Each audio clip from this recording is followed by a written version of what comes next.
Diabetes को अधिक खतरनाक होने से रोकें। अपनाएं कुछ घरेलू उपचार। दोस्तों, लाइक, शेयर और सब्सक्राइब करें अपने इस मॉडर्न आयुर्वेदा चैनल को और बेल आइकन को प्रेस करना ना भूलें ताकि और भी अपडेट्स आप तक पहुंचती रहे। मधुमेह या डायबिटीज को 2 प्रकारों में विभाजित किया जा सकता है। 3. अचानक और पुरानी दीर्घकालिक। लेकिन इस बात से घबराने की जरूरत नहीं, क्योंकि इस बीमारी का इलाज संभव है और इससे बचा जा सकता है। आज के समय में डायबिटीज होना बहुत आम बात है। आजकल जिस तरह का लाइफस्टाइल हो गया है, उसमें डायबिटीज बहुत तेजी से अपनी पकड़ बना रहा है। स्थिति यह है कि न सिर्फ अधिक उम्र के लोगों को, बल्कि आज के समय में युवा और बच्चे भी डायबिटीज की चपेट में आ रहे हैं। यह एक ऐसा खतरनाक रोग है जो शरीर को धीरे धीरे खोखला कर देता है। एक बार यह बीमारी होने पर जीवन भर इसका साथ रहता है। ब्लड शुगर बढ़ने से यह बीमारी होती है और इंसुलिन सही तरीके से काम नहीं करता है। डायबिटीज कैसे होती है? डायबिटीज के कारण क्या है? डायबिटीज के लक्षण क्या हैं? इससे कैसे बचा जा सकता है? आदि जैसे सवालों के बीच में आप फंसे रहते हैं और आपको सही जवाब नहीं मिल पाता है।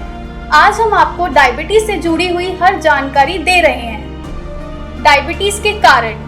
यह तो आप जानते ही होंगे कि हमारे शरीर की पेंक्रियास ग्रंथि के ठीक से काम न करने या फिर पूरी तरह से बेकार होने से डायबिटीज हो जाती है।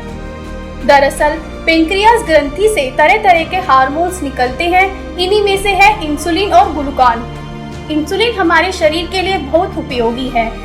इंसुलिन के जरिए ही हमारे रक्त में हमारी कोशिकाओं को शुगर मिलती है, यानी इंसुलिन शरीर के अन्य भागों में शुगर पहुंचाने का काम करता है। इंसुलिन द्वारा पहुंचाई गई शुगर से ही कोशिकाओं या सेल्स को एनर्जी मिलती है।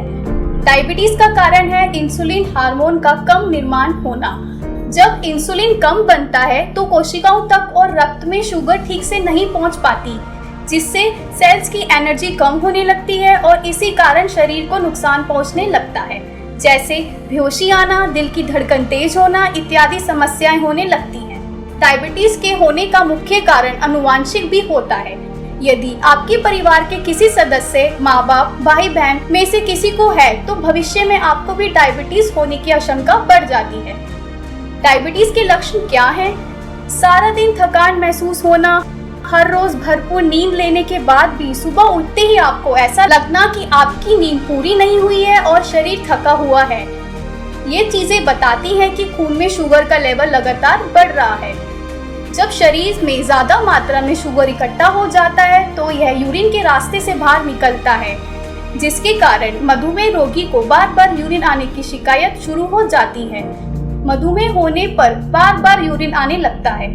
मधुमेह रोगी को बार बार प्यास लगती है, चूंकि यूरिन के रास्ते से शरीर का पानी और शुगर बाहर निकल जाता है, जिसके कारण हमेशा प्यास लगने जैसी स्थिति बनी रहती है। मधुमेह रोगी की शुरुआत में आंखों पर काफी प्रभाव पड़ता है। डायबिटीज के मरीज में रोग की शुरुआत में ही आंखों की रोशनी कम होने लगती है और धुंधला दिखाई पड़ने लगता है। किसी भी वस्तु को देखने के लिए उसे आंखों पर जोर डालना पड़ता है। डायबिटीज का इलाज। डायबिटीज एक ऐसा रोग है जिसका इलाज किसी दवा पर निर्भर नहीं है। यह एक लाइफस्टाइल से जुड़ा हुआ रोग है और आप अपने लाइफस्टाइल को बदलकर ही इस रोग से छुटकारा पा सकते हैं। जो लोग डायबिटीज जैसे खतरनाक रोग की चपेट में आने के बाद भी गंभीर नहीं होते, यानी कि मीठा खाना नहीं छोड़ते, फास्ट फूड का शौक रखते हैं, बढ़ते वजन पर ध्यान नहीं देते, व्यायाम या योग नहीं करते, शराब पीते हैं, उन लोगों के लिए जीना बहुत मुश्किल हो गया है। जबकि अगर रोगी अपने रोग को लेकर गंभीर रहे और अपनी जीवन शैली में जरूरी बदलाव करे तो डायबिटीज से छुटकारा पाना संभव है। कार्ब चुनते समय ध्यान रखें। ऐसे कार्बोहाइड्रेट चुनें जो शरीर में धीरे धीरे टूटते हैं, स्थिर ऊर्जा प्रदान करते हैं। इसके लिए आप ताज़ा फल व सब्जियों को चुन सकते हैं। इसके अलावा मेवे, दाल व अनाज का भी प्रयोग कर सकते हैं। वजन कम करें। यदि आपको लग रहा है कि आपका वजन नॉर्मल से थोड़ा अधिक है, तो हो सकता है आपका वजन ही आपकी शुगर को बढ़ाने का कारण बन जाए। अतः आपको अपना वजन कम करना जरूरी है। मोटापे से आपको बहुत सारी बीमारियां भी मुफ्त मिलती हैं, इसलिए अपने वजन को संतुलित रखें। पर्याप्त मात्रा में सोएं।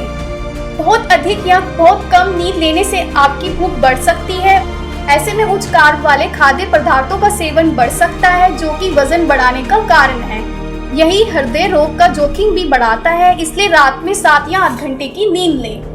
एक्सरसाइज करते रहें। व्यायाम आपके हृदय संबंधी जोखिम, कोलेस्ट्रॉल और रक्तचाप के स्तर को कम करने में मदद कर सकता है और आपके वजन को कम कर सकता है। व्यायाम तनाव से भी छुटकारा दिलाता है, साथ ही आपके मधुमेह को कम करने में मदद कर सकता है। सक्रिय रहना व हर रोज थोड़ी बहुत एक्सरसाइज करते रहना आपके स्वास्थ्य के लिए एक बहुत अच्छी आदत है। ब्लड शुगर को रोजाना चेक करें। आपको रोज अपनी ब्लड शुगर को मापते रहना चाहिए। इससे आपको पता लगता रहेगा कि आपकी शुगर कब बढ़ रही है और कब घटती है। यदि कुछ चीजें खाने से अगले दिन आपकी शुगर बढ़ जाती है तो उस चीजों को नहीं खाएंगे। इससे आपको क्या खाना है और क्या नहीं, इसका पता चलता रहेगा। स्ट्रेस कम लें। जब आपको मधुमेह होता है तो तनाव आपके रक्त शर्करा के स्तर को बढ़ा सकता है। यदि आपको बिना वजह स्ट्रेस या एंजाइटी रहती है तो आप इसे कम करने की कोशिश करें। जो भी शारीरिक या मानसिक तनाव हो उससे छुटकारा पाएं। नमक न खाएं। यदि आप डायबिटिक हैं तो आप कोशिश करें कि जितना हो सके अपने खाने से नमक व चीनी को हटाइए। यदि हो सके तो पूर्ण रूप से नमक का बहिष्कार करें। परंतु यदि आप नमक के बिना नहीं रह सकते तो केवल काम चलाऊ मात्रा में नमक का प्रयोग करें, और वह भी केवल सब्जियों में। सोडियम का सेवन सामान्य तौर पर मधुमेह वाले लोगों को प्रतिदिन 2300 मिलीग्राम से कम करना चाहिए। धूम्रपान न करें। यदि आप डायबिटिक हैं और आप फिर भी धूम्रपान करते हैं तो आपकी मृत्यु की संभावना उन मरीजों से दुगनी हो सकती है जो धूम्रपान नहीं करते। यदि आप अपनी इस आदत को छोड़ देते हैं तो यह आपके रक्तचाप और स्ट्रोक, दिल के दौरे, तंत्रिका क्षति और गुर्दे की बीमारी के जोखिम को कम करता है। यह आपके हृदय व फेफड़ों के लिए भी बहुत लाभदायक रहेगा। डायबिटीज के लिए घरेलू नुस्खे। डायबिटीज में करेला काफी फायदेमंद होता है। करेले में कैरोटीन नामक रसायन होता है, इसलिए यह प्राकृतिक स्टेरॉइड के रूप में इस्तेमाल होता है, जिससे खून में शुगर लेवल नहीं बढ़ पाता है। करेले के 100 ml रस में इतना ही पानी मिलाकर दिन में 3 बार लेने से लाभ होता है। मधुमेह के रोगियों के लिए मेथी बहुत ही फायदेमंद होता है। अगर आप रोज 50 ग्राम मेथी नियमित रूप से खाएंगे तो निश्चित ही आपका ग्लूकोज लेवल नीचे चला जाएगा और आपको मधुमेह से राहत मिलेगी। जामुन का रस मधुमेह की बीमारी को जड़ से समाप्त कर सकता है। जामुन के सूखे बीजों को पाउडर बनाकर 1 चम्मच दिन में 2 बार पानी या दूध के साथ लेने से मधुमेह में लाभ होता है। 1 चम्मच आंवले का रस करेले के रस में मिलाकर रोज पिए। यह मधुमेह की सबसे अच्छी दवा है। 15 ग्राम ताजे आम के पत्तों को 250 ml पानी में रात भर भिगोकर रख दें। इसके बाद सुबह इस पानी को छानकर पी लें। इसके अलावा सूखे आम के पत्तों को पीसकर पाउडर के रूप में खाने से भी मधुमेह में लाभ होता है। कार्बोहाइड्रेट, कैलोरी और कई तरह के माइक्रो न्यूट्रिएंट से भरपूर शहद मधुमेह के लिए लाभकारी है। शहद मधुमेह को कम करने में सहायता करता है। मधुमेह की जटिलताओं से गंभीर बीमारी हो सकती है और मृत्यु भी हो सकती है। यही वजह है कि इसकी रोकथाम बहुत जरूरी है। ऐसे ही और घरेलू नुस्खों को जानने के लिए कॉल करें हमारे नंबर पर और अधिक जानकारी के लिए हमारी वेबसाइट पर संपर्क करें www.sukhsanjeevniayurveda.com।